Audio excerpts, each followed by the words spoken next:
Hey, this is Andrew Aversa with Impact Soundworks, and in this video, we're going to talk about how to play or sequence realistic sounding arpeggiated chords using virtual guitars. What I mean by arpeggiated chords is instead of stuff like this, we're doing,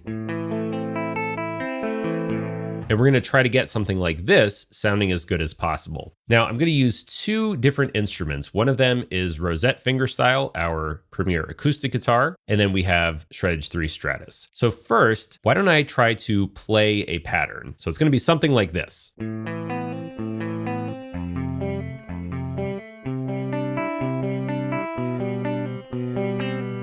That's not too bad, but there's a lot of unnatural sort of gaps between some of the notes. So if we were sequencing this, what might we do? Well, if we were more of a beginner, we might just write eighth notes like this, which would sound... Obviously, that's not going to be too good. And it really has nothing to do with the articulation or the velocity, because if I play this back... The problem here is that we don't have the right note length, so that is the part we need to work on. Now let's try to record it live. Excuse my keyboard skills as always.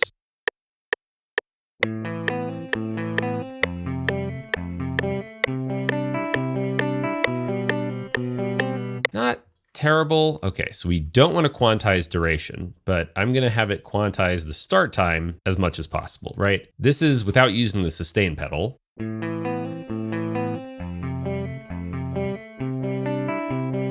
It's an improvement, and you can see that when we overlap these notes, when the strings keep ringing out, that's what sounds more realistic. How could we do this even better? Well, the first thing is if you have a sustain pedal, that instantly is going to make things sound a lot better. So if I play this again, but this time I use the sustain pedal, here's what it's going to look like.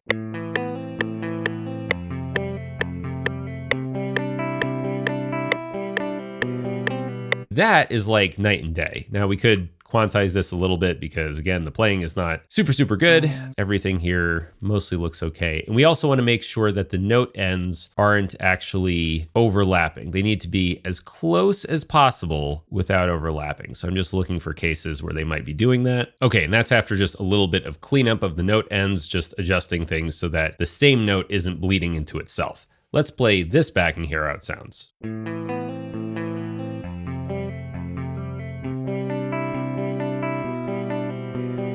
Just because I'm using the sustain pedal here doesn't mean you need a sustain pedal to use this technique. What we're doing is we're making the notes touch as close to one another as possible without actually overlapping. So see how this low A touches the next low A, but it doesn't overlap it like this. If we look back to my first example, it's those gaps between the notes that kind of sucks all the life out of it. This is the exact kind of sequencing that we want to do. We want to extend the notes, have them touch each other, and the same principle applies to our acoustic guitar. So let's hear how this sounds out of the box if I'm trying to play an arpeggio like that.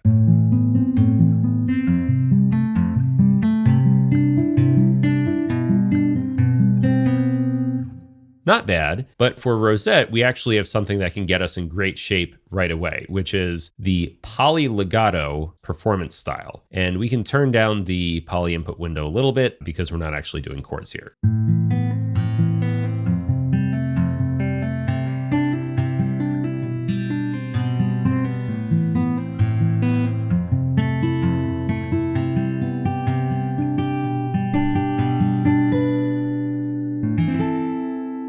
Now, doing a rolled chord like that is actually a little bit tricky in real time because the engine doesn't know what note you're going to do next.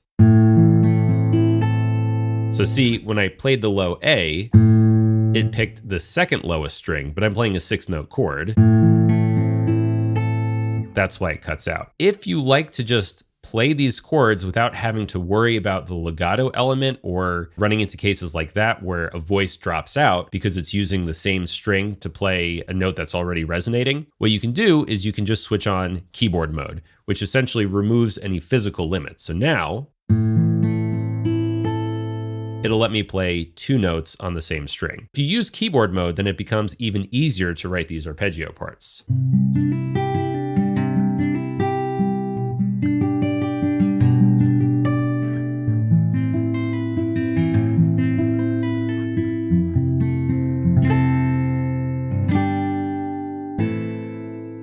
These are not going to be fully realistic voicings when you use this mode, but it does make it easier to play arpeggios. Now I want to point out that we're using legato mode right now, poly legato, which means that we can get these wonderful sounding hammer-ons or slides.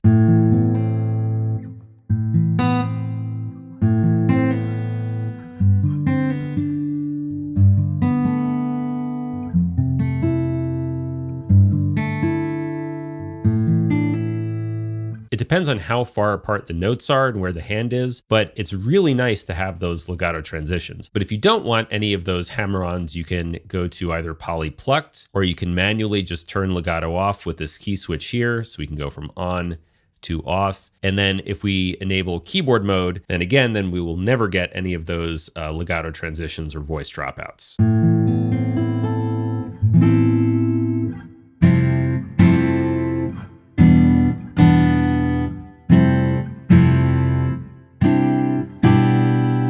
Completely unrealistic, but it's just to show that you can use that as one of the tools in your toolbox. So just to recap, when we're playing arpeggiated chords, the first thing we need to think about is how long the notes are, because if we have really short notes, that's kind of the worst possible sound you can get.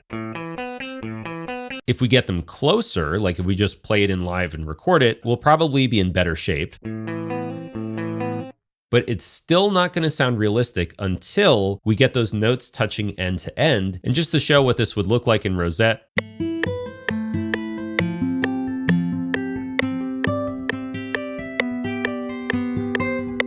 there I played it an octave up, which means we might need to change our fret preference, because if we play this back, you can see the first note it picks.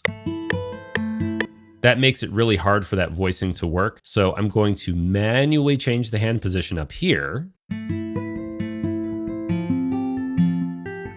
probably want to clean up my playing a little bit, right? So I'm going to do a quick quantize on everything.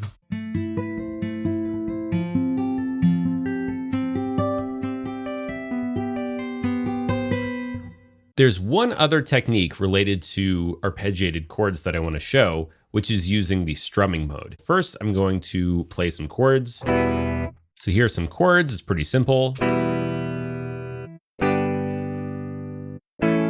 So now that we have these chords, I want to draw your attention to this blue range on the Contact keyboard, which are labeled pick string. Now, if you don't see this keyboard, you go up to the top of Contact and you just enable keyboard. So when we play these notes, once the system has a chord in it, watch what happens.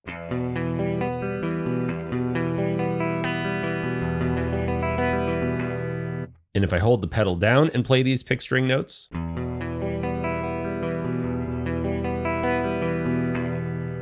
it sounds really nice for arpeggiated chords.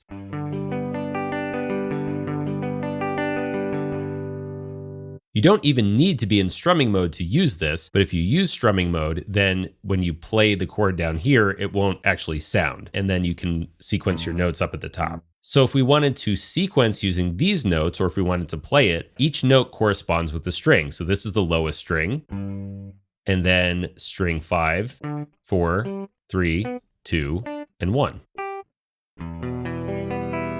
And then if we like this pattern, all we have to do is just duplicate it. We're setting the chord down here in strumming mode. So let's say I like this pattern, I could do something like this. Let's hear what this picking pattern sounds like.